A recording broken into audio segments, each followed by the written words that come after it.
नमस्ते प्रणाम दोस्तों।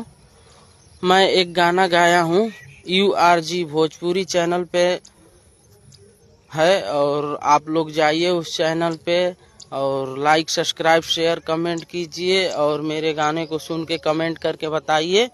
और मैं आप लोग को कुछ सुना भी दे रहा हूँ कि रंगदारन के पैदा करे वाला, पूरा यूपी में गर्दा करे वाला, कि रंगदारन के पैदा करे वाला, पूरा यूपी में गर्दा करे वाला, जिला मऊ हो, जिला मऊ हो, हमार मऊ जिला हो, कि जिला मऊ हो, जिला मऊ हो, हमार मऊ जिला हो।